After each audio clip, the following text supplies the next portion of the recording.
Hello everyone, ఈరోజు వీడియోలో మనం డైలీ యూజ్ చేసే కొన్ని సెంటెన్సెస్ని ఇంగ్లీష్లో ఎలా చెప్పాలో ఈ వీడియోలో మనం నేర్చుకుందాం. సో అందరూ వీడియోని స్కిప్ చేయకుండా ఎండ్ వరకు చూడడానికి ట్రై చేయండి. ముందుగా వీడియో చూస్తున్న ప్రతి ఒక్కరూ వీడియోని లైక్ చేయండి, షేర్ చేయండి. ఇలాంటి డైలీ యూజ్ చేసే సెంటెన్సెస్ కోసం మన ఛానల్ని సబ్స్క్రైబ్ చేయండి. ఇప్పుడు మన వీడియోని స్టార్ట్ చేద్దాం. నేను గుడికి వెళ్ళాలనుకుంటున్నాను. I want to go to the temple. I want to go to the temple. నేను నిన్న గుడికి వెళ్దామనుకున్నాను. I wanted to go to the temple yesterday. I wanted to go to the temple yesterday. నేను రేపు గుడికి వెళ్ళాలనుకుంటున్నాను. I want to go to the temple tomorrow.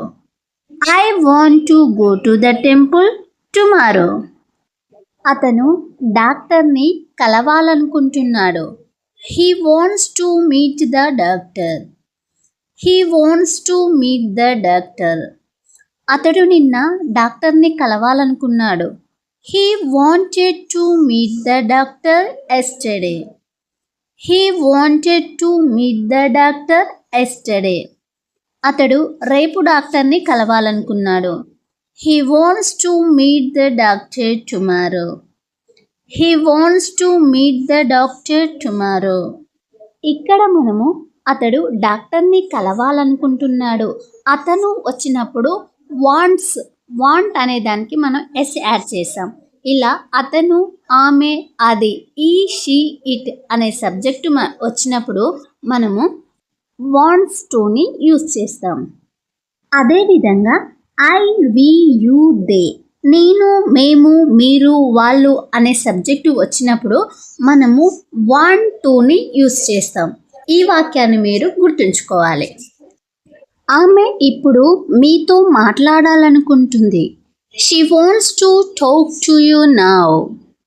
She wants to talk to you now. ఆమె నిన్న మీతో మాట్లాడాలనుకుంది. She wanted to talk to you yesterday. She wanted to talk to you yesterday. ఆమె రేపు మీతో మాట్లాడాలనుకుంటుంది. She wants to talk to you tomorrow. She wants to talk to you tomorrow. నేను ఒకప్పుడు త్వరగా లేచేదాన్ని. I used to wake up early. I used to wake up early. నేను ఒకప్పుడు TV ఎక్కువగా చూసేదాన్ని. I used to watch TV a lot. I used to watch TV a lot. నేను చిన్నప్పుడు బయట ఆడుకునేదాన్ని. I used to play outside when I was a child. I used to play outside when I was a child. ఇక్కడ మనము ప్రతి సెంటెన్సెస్లో used టుని use చేస్తాం. ఒకప్పుడు నేను ఈ పని చేసేదాన్ని కానీ ఇప్పుడు చేయట్లేము అంటూ ఉంటాం కదా. ఒకప్పుడు నేను తొందర లేచేదాన్ని, ఒకప్పుడు నేను ఎక్కువ చదువుకునేదాన్ని, ఒకప్పుడు నేను ఎక్కువ తినేదాన్ని అని అంటూ ఉంటాం కదా. ఒకప్పుడు చేసి ఇప్పుడు చెయ్యని పనులని మనము యూజ్ టు అని చెప్తాము. మనం ఎక్కువగా ఇలా అంటూ ఉంటాం కదా, నేను ఒకప్పుడు అబద్ధాలు చెప్పేవాడిని, నేను ఒకప్పుడు బాగా చదివేదాన్ని అంటూ ఉంటాం కదా. ఒకప్పుడు చేసి ఇప్పుడు మనం చేయట్లేదు. అలాంటివి వచ్చినప్పుడు మనం యూజ్ టుని యూజ్ చేస్తాం. నేను ఒకప్పుడు అబద్ధాలు చెప్పేవాడిని అన్నప్పుడు I use to tell lies. I use to tell lies. నేను ఒకప్పుడు బాగా చదివేదాన్ని. I used to study well. I used to study well. ఇప్పుడు మీకు ఒక క్వశ్చన్. నేను ఒకప్పుడు బాగా నిద్రపోయేదాన్ని అనేదాన్ని ఇంగ్లీష్లో ఎలా చెప్పాలో కామెంట్ బాక్స్లో కామెంట్ చేయండి. నేను ఒకప్పుడు కాఫీ తాగేదాన్ని కాదు. I did not used to drink coffee. I did not used to drink coffee. నేను ఒకప్పుడు ఆలస్యంగా నిద్రపోయేదాన్ని కాదు. నేను ఒకప్పుడు లేట్గా పడుకునేదాన్ని కాదు అంటారు కదా, అప్పుడు ఇలా చెప్తాం. I didn't used to sleep late. I didn't used to sleep late. నువ్వు ఒకప్పుడు cricket ఆడేవాడివా? Did you used to play cricket? Did you used to play cricket? అతను ఒకప్పుడు ఇక్కడే ఉండేవాడా?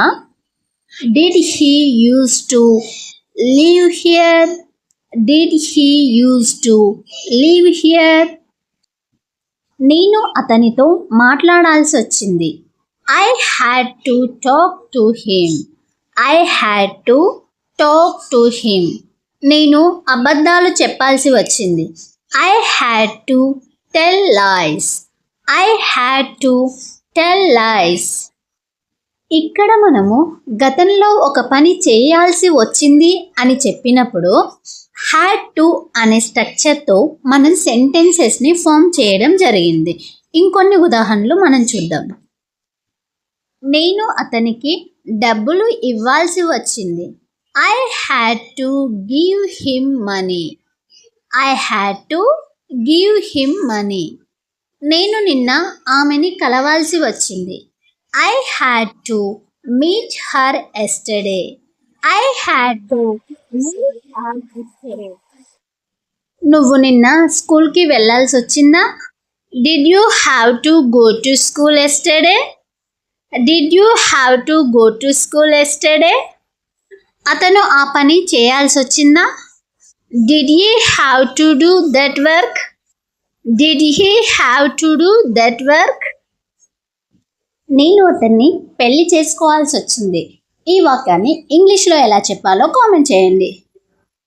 నేను ఈరోజు వారిని కలవబోతున్నాను. I am going to meet them today. I am going to meet them today. మేము తొందరలో ఒక car కొనబోతున్నాము. We are going to buy a car soon. We are going to buy a car soon.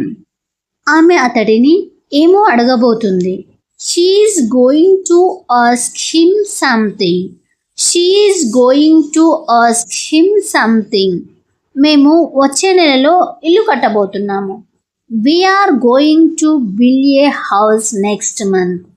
We are going to build a house next month. ఇక్కడ మనము ఏదైనా ఒక పనిని చేయబోతున్నాము అని చెప్పే సందర్భంలో గోయింగ్ టు అనే స్ట్రక్చర్తో సెంటెన్సెస్ని ఫామ్ చేయడం జరిగింది. నేను రేపు సినిమా చూడబోతున్నాను. I am going to watch a movie tomorrow.